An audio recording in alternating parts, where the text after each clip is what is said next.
खुलुमबाय लोगोफोर बड' एसएम आपडेटआव बयखौबो बरायबाय। नोंथांमोननि थाखाय गोदान सोलिफु रादाब लानानै फैबाय। अन्नानै भिडिअखौ जोबजासे नायलांदो आरो गिबियावनो गुरै खावलायो जायफोर दासिमबो बे चेनेलखौ साबस्क्राइब खालामाखै अन्नानै साबस्क्राइब खालामदो। गिबि रादाबाव दङ गोजोनथाव खौरां। गंसे गैजारोङै नखराव जोनोम मोनना गोबां दुखु दाहा साद जाल्लाजों जिउ मोनसेखौ दैदेनबोनाय बर' हारिनि बिस्वजित दैमारिया दिनै आसाम एसेम्ब्लिनि मानगोनां बुंथिगिरि मासियाव बिबान रुजुनबाय। बिथाङा बर' हारि आरो ट्राइबेल माहारिनिफ्रायनो बे गोजौ बिबानखौ सिगां मोननो हानाय गिबि सुबुं।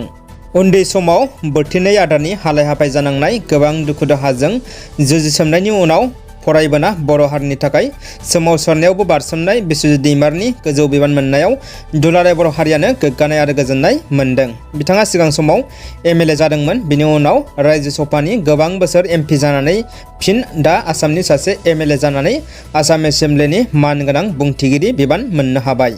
बिथांनि गोग्गाथाव गोजौ बिबान मोननो हानायखौ बिटिआरनि चिफ प्रमद बर', बारग' बिटिसि चिफ बिपिएफनि आफादगिरि हाग्रामा महिलारि, बर' थुनलाइ आफाद आरो गोबां माहारियारि गौथुम गेदेमा बर' सुबुंफोरा बरायदों आरो बिथांनो गाहाम हामलायनाय बावहरदों। क'क्राझार जिल्लानि गोदानै जिल्ला बेंगिरि महरै मेघनिधि दाहालआ बिबान रुजुनबाय।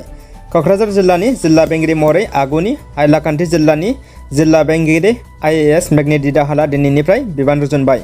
क'क्राझार जिल्लानि गोजाम जिल्ला बेंगिरि मानगोनां भास्कर फुकनजों लोगोसे उफ्रा जिल्ला बेंगिरि आरो गुबुन गुबुन बिफाननि गोजौ थाखोनि बिबानगिरिफोरजों क'क्राझार जिल्लानि जिल्ला बेंगिरिनि मावख'आव गुवारै सावरायो होनना मिथिनो मोन्दों।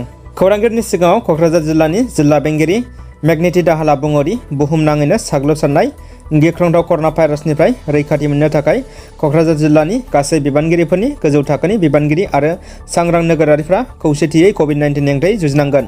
अब्लासो रैखाथि मोननो हागोन आरो क'क्राझार जिल्लानि गासै थागिबि रायजो राजाफोरनि मदद आरो खौसेथिजों ओनसोलाव गोजोन खौसेथि आरो जौगासारनाय लाबोनो हागोन होनना बुङो आरो कभिड-19निफ्राय रैखाथि मोननो थाखाय बयखौबो सांग्रांथि थानो खावलायो।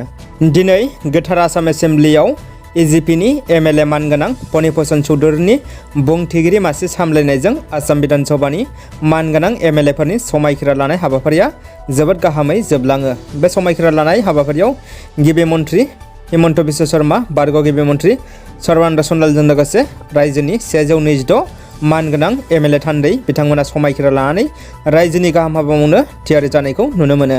रायजोआव आरोबाव सुबुं माहारिनि मुगैथाव जाथाय। फरायसालिनि हासुग्रा खथायाव हिन्जावसाखौ जिनाहारि खालामनायनि अजद सिखारदों। हिन्जावसाया सहायनो हायैयाव गावखौनो फोरिना लायो।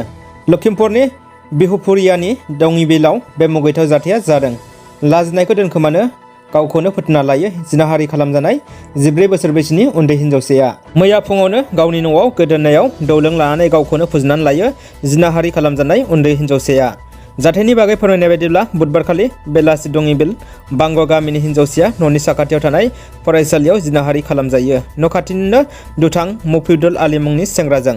जायगानि गंसे फरायसालिनि थाखो 8नि फरायसालिखौ जिनाहारि खालामबाय थानाय समावनो जायगानि सुबुंफोरा नुयो आरो न'खरनि सुबुंफोरनो गथायना होयो।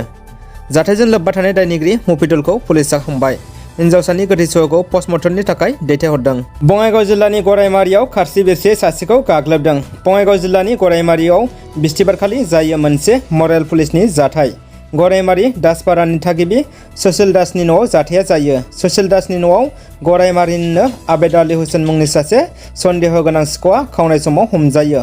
हमना मोननायनि उनाव जायगानि सुबुंफ्रा बे सेंग्राखौ खारसि बिरसियै गाग्लोबदों। बे मरेल पुलिसफोरनि गेजेराव पानुरन्जन बिश्वास मुंनि सासे फोरोंगिरिबो दं। मख'जाथावदि पानुरन्जन बिश्वासआ गरायमारि गुदि फरायसालिनि गाहाय फोरोंगिरि होननानै मिथिनो मोन्दों। उनाव बङाइगाव पुलिसआ जाथाय जायगायाव सहैनानै सन्देह गोनां सिखावखौ बङाइगाव थानासिम लानानै थाङो। जाथायनि सायाव सुशील दासनि बिसि सबिता दासआ मोनसे केस होदों। बे जाथायनि सायाव पुलिसआ नायबिजिरगासिनो। जाथायनि बागै आमसुआ गोख्रोङै सोंखारिदों। मख'जाथावदि मरेल पुलिसजों सोमोन्दो थानाय 3 सुबुंखौ पुलिसआ थानासिम लेंना लांनानै जामिन होनायखौ मिथिनो मोननाय जादों। बिनि उनाव खौरांगिरिफोरनि मोनसे हान्जाया खनले सोंथि खालामनायजों लोगोसे केस नं बिनायनि उनावबो पुलिसआ जेबो फोरमान होनायनिफ्राय गोजानाव थायो होनना मिथिनो मोननाय जादों। दानिया फैदो जोबथा खौराङाव। बिटिआरनि हारिमु आरो लाइमोन अनसाय बिफाननि मावफुं सोद्रोमा दावबायसा बर'आ कभिड-19नि थासारिखौ लानानै दिनै खौरांगिरि मेल खुंफुंना कभिडनि सांग्रांथि होदों। बिथाङा रायजो राजाफोरखौ जेब्लाबो सरकारा होनाय नेमखान्थिखौ फालिनो खावलायो। मास्क गाननाय, समाजारि जानथाय, आखाइ सुनाय बायदिखौ जेब्लाबो फालिनो आरो बे समाव हादरारि गोबां जेंना जादों बयबो सांग्राङै लाखिनो बिथां दावबायसा बर'आ खावलायदों।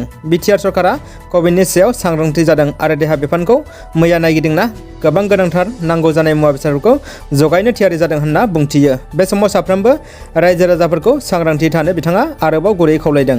दिनैनि रादाबा एसेनोसै लोगोफोर। अन्नानै भिडिअखौ लाइक कमेन्ट खालाम आरो लोगोफोरनो फेसबुक वाट्सएपआव शेयार खालाम।